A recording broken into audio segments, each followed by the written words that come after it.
Mais que cachent ces petites caillettes préparées par Georgiana Viou? Une farce sucrée-salée à l'agneau, au foie de volaille, aux abricots secs et aux pruneaux. Ces délices en crépines sont déposées sur des tranches de butternut fondantes et accompagnées d'épinards et de persil à peine cuit. C'est bon, coloré et plein de pièges. Alors attention, il faut être très attentif à la démonstration du chef car, eh oui, nos candidats ne pourront compter que sur leurs notes pour reproduire cette recette qu'ils découvrent avec nous maintenant. Aujourd'hui, on va faire des caillettes avec de l'agneau, accompagnées en fait avec un tout petit peu de courge confite. Donc, on va sortir un peu de la recette traditionnelle. C'est une recette complètement personnelle en fait, qu'on peut varier. Et c'est quoi la caillette? C'est de la caille petite? Non, pas du tout. Non, rien à voir. Rien à voir avec la caille. C'est de la crépine en fait. Crépine de porc? Voilà, c'est donc une farce qu'on va envelopper dans la crépine de porc et après snacker, finir au four comme on a envie. Alors, quand elle parle de crépine, autant dire que le sol se dérobe sous mes pieds, car c'est quelque chose que je n'ai jamais utilisé. Je me dis, j'ai jamais utilisé, et donc comment on va faire, quoi. Donc la crépine, là, on l'a fait reposer dans un peu d'eau avec du vinaigre pour débarrasser des impuretés. On la trouve facilement? Tu vas chez ton boucher, tu demandes la crépinette? Oui, mais il faut demander quelques jours avant parce qu'ils n'en ont pas toujours à disposition. Il y a très peu de gens qui en utilisent, donc c'est bien d'anticiper un peu sur 2 jours. C'est la seule difficulté de la recette. Action-réaction. Donc c'est parti. Donc on va attaquer avec la courge. Allez, comme ça, en rondelles. Donc l'idée, comme on n'a pas beaucoup de temps pour la recette, c'est de faire une découpe en fait pas trop épaisse. D'accord. Okay. Parce que plus ça va être épais, plus ça va mettre du temps en cuisson. Je prends un petit plat qui va au four. Je dispose mes courges. Alors après, moi, je fais comme ça, mais ça peut très bien être une purée. Enfin, il n'y a pas de... En freestyle? Oui, c'est freestyle. Moi, je cuisine assez freestyle. J'aime bien. D'accord. C'est un soupçon d'huile d'olive. Comment? Un soupçon d'olive. Un soupçon, mais on pourrait même en mettre... Alors, si jamais vous voulez couper très grosses les courges, non, on pense que ça va être gras et tout ça, mais c'est que de l'huile d'olive. Bien sûr, de toute façon, on est obligé de l'assaisonner ensuite avec l'huile d'olive. Voilà, un tout petit peu de fleur de sel. À la maison, si vous voulez, vous pouvez rajouter des branches de thym ou une feuille de laurier pour parfumer. Mais cette fois, c'est nature. Les tranches de courge partent au four pour 15 minutes à 180 degrés. Georgiana, ça, c'est fait. Je kiffe tes chaussures. Ah.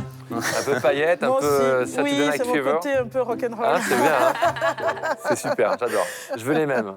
Alors ensuite, donc je vais commencer par les échalotes. Donc pour ciseler, je fais une petite entaille ici pour que mon échalote tienne bien. Ensuite, je vais garder ce bout-là. Alors là, le petit oignon, il est parti, mais c'est bien de ne pas tout découper parce que ça permet d'avoir de pouvoir maintenir l'échalote. Donc je fais des petites entailles comme ça, quelques millimètres entre chaque entaille. Je m'arrête un peu avant la fin et après dans l'autre sens pareil, d'accord? Donc c'est bien d'avoir un couteau quand même qui est bien aiguisé.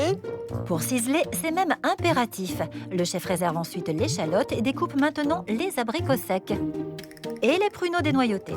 Le pruneau, j'en mets un tout petit peu moins que l'abricot parce qu'il est un peu plus sucré. Donc l'idée, c'est pas d'avoir une recette sucrée non plus. Le plus long, c'est vraiment ça. Hein. Donc échalote, pruneaux, les pistaches, on va les torréfier. Donc Christophe, si tu veux bien mettre une petite poêle à chauffer. Tout ce que tu veux. Voilà, donc pour qu'on les torréfie tout à l'heure. Et du coup, on va pouvoir hacher le foie. Donc il faut parer un tout petit peu, hein, enlever les petits trucs comme ça qui sont pas beaux, qui sont pas agréables. Hein. Donc je dirais qu'il faut, ça dépend quoi. Si on n'aime pas le foie, 1/3 de foie pour 2/3 d'agneau, d'accord? Tu veux que je m'occupe des pistaches? Oui, je veux bien, volontiers. Alors vous n'aurez personne pour le faire pour vous. Hein. Oui, voilà. On l'avait bien compris. On peut buzzer. On peut bosser, oui. Tandis que les pistaches torréfient sous l'œil du super commis Michalak, le chef découpe ses foies de volaille en tout petits morceaux. Je vais préparer ma crépine. Donc là, il y en a un bon morceau. Je taille. Alors, la difficulté avec la crépine, c'est que quand on va envelopper notre farce, il ne faut pas en mettre de trop ni trop peu. Trop peu, tout se barre à la cuisson. Tout se barre. Et s'il y en a trop, on va retrouver la crépine à la dégustation et franchement, c'est pas très agréable au palais. Voilà. Et donc là, on va passer aux cuissons. Donc là, huile d'olive, toujours. Donc un filet, hein. Là, on est d'accord? C'est un filet. Un soupçon. Un tout petit peu de sel. Donc dans la poêle... Fleur de sel ou sel Oui, moi je travaille beaucoup avec la fleur de sel. Je suis blindée, alors du coup... Je suis blindé. J'utilise- mais on va aller- Il y a un lexique spécial, Georgiana. J'utilise que de la fleur de sel en cuisine. Non, mais voilà, on met un tout petit peu de sel là. C'est pas du tout pour assaisonner, c'est pour faire sortir l'autre végétation, comme on appelle ça. Je vais baisser un tout petit peu le feu. Voilà, on laisse suer une minute ou deux. Voilà, parfait. Merci Christophe. Ça suffit pour le- amplement, là, les pistaches comme ça Ah oui, on veut pas Vraiment. du tout on veut pas de Légèrement coloration. coloré. vraiment. D'accord. Et là, ça paraît encore un peu mou, mais en séchant, en refroidissant, en fait, ça va sécher et ça va D'accord. croustiller. Je pose beaucoup de questions. Je sais qu'il va y avoir beaucoup de stress derrière et donc j'essaye de me mettre tous les éléments de mon côté. Quand les échalotes sont translucides, c'est bon. Le chef peut ajouter les petits morceaux de foie de volaille et flamber le tout au cognac. J'y vais? Ouais. Vas-y. Voilà, magnifique. Et donc là, après, je peux, une fois que la flamme se sera consumée, hop, je peux éteindre. Voilà. Alors là, je récupère la viande.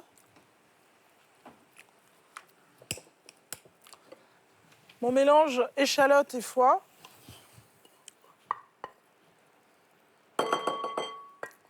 Donc là, vous voyez, je n'ai pas tout mis parce que je veux quand même qu'on retrouve le goût de l'agneau. Donc en mettant des petits coups de cuillère comme ça aussi, c'est bien parce que ça permet à la chaleur de partir. Je vais rajouter un tout petit peu d'abricot sec.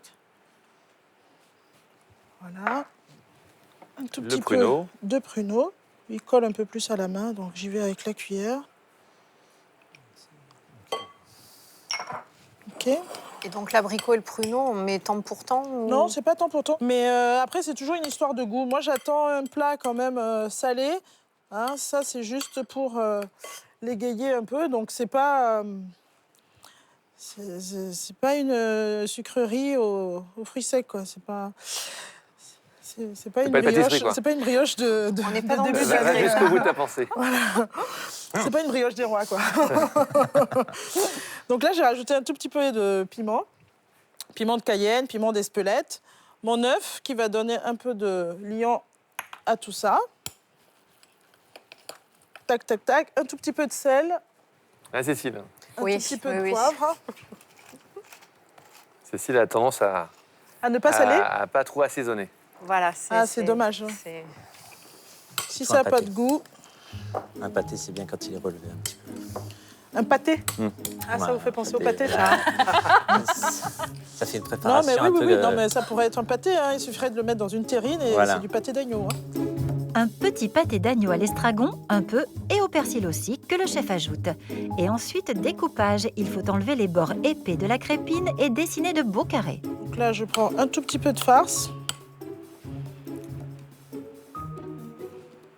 Bien au centre, d'accord? Après, il n'y a pas de technique. Moi, personnellement, je n'ai pas de technique spéciale pour la rouler. Mais tout ce que je vous dis, c'est qu'il faut que ce soit bien serré, d'accord? Et qu'il n'y en ait pas Super trop. mignon.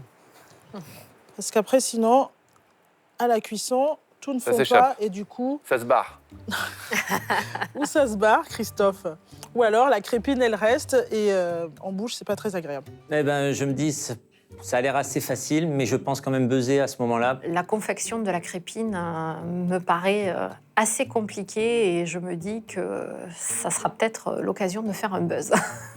Ce que vous pouvez faire aussi, je vais le faire sur une des crépines, feuilles d'épinards. Donc ça peut être des pousses d'épinards ou comme ça des grandes feuilles. Et à ce moment-là, la feuille par-dessus. C'est pas gênant que ça n'ait pas été blanchi ou quoi que ce soit. Parce que de toute façon, ça, avec un petit coup de chaleur, l'épinard, d'accord, il cuit tout de suite.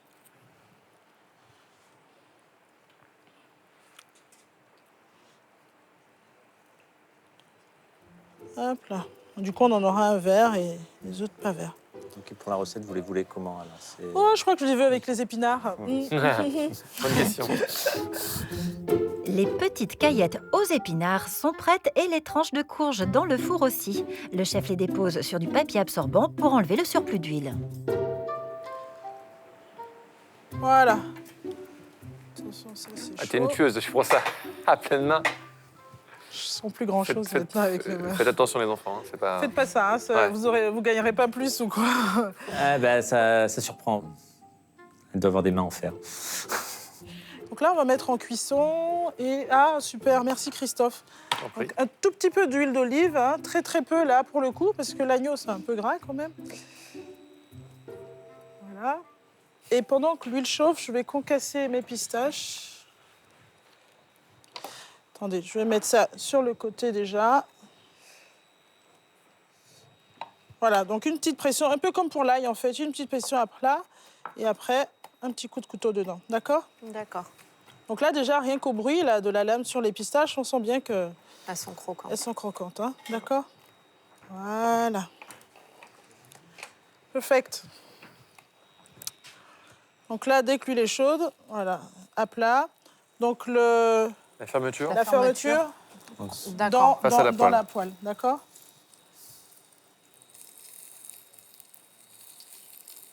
Ça, on Bien. peut le faire aussi à la plancha, hein, quand les beaux jours reviennent. Donc moi, je pars du principe que quand on met quelque chose dans une casserole, vous laissez faire d'abord. Hein. À la maison, on a toujours tendance à... Oui, Dès qu'il y a un truc dans la...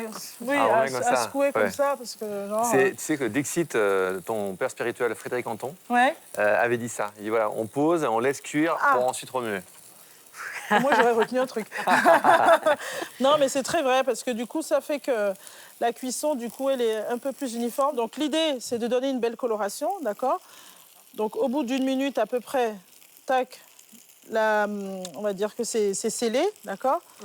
Donc, on attend encore un peu. Les premiers doivent être un peu plus colorés. Voilà, dès que c'est coloré, on retourne. Donc, il faut compter, oui, 5 à 10 minutes de cuisson. Après, si on aime l'agneau rosé, une fois qu'on les a snackés comme ça, 5-10 minutes à la poêle, en laissant reposer, ben, la chaleur va finir de cuire la viande et on aura quelque chose d'un peu rosé. Si on n'aime plus cuit, eh ben, on les laisse au four, on finit au four. D'accord? Et c'est justement ce que va faire le chef. Quand toutes les caillettes sont bien dorées, elles partent pour une cuisson au four, le temps de préparer le dressage et de déglacer la poêle. Donc là, ma casserole est chaude. Je vais finir avec le cognac qui est là. Il est resté là. Donc je déglace un tout petit peu ma casserole.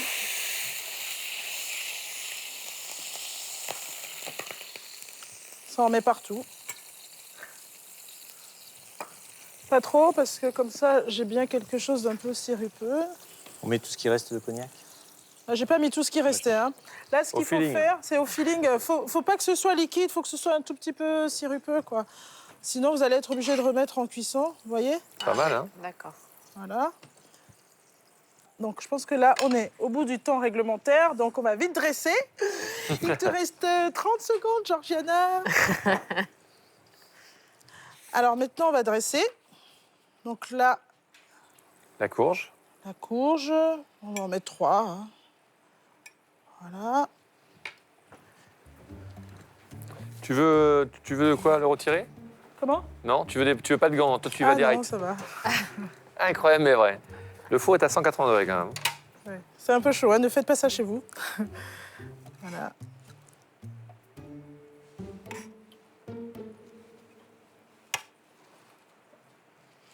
Ok. Pistache, non, je vais peut-être pas prendre celui-là. Prendre celui-là, le vert. Pistache, Super goûteux tout ça. le jus. On va rallumer là. On peut mettre à P là pour que rapidement je... Pour réduire, tu veux dire? Non, je vais poêler rapidement mes épinards et le persil. Hop, hop. Voilà, et donc là, le persil que j'avais et quelques épinards, on va les faire suer 2 secondes. Et ce sera bon. Hop. Tout petit peu de sel.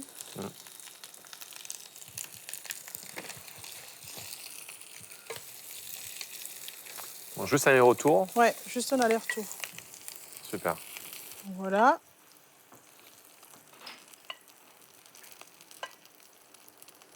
Impeccable. Simple, efficace, boum boum. On pourrait presque tout cuire d'ailleurs dans la même casserole. Oui, oui, oui.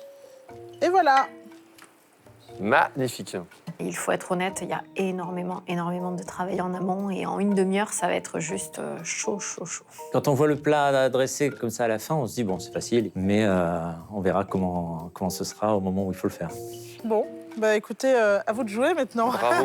Ouais, très beau plat, Georgiana. Merci. On retrouvera bien évidemment cette recette sur France2.fr. Moi, j'ai envie de vous dire bon courage.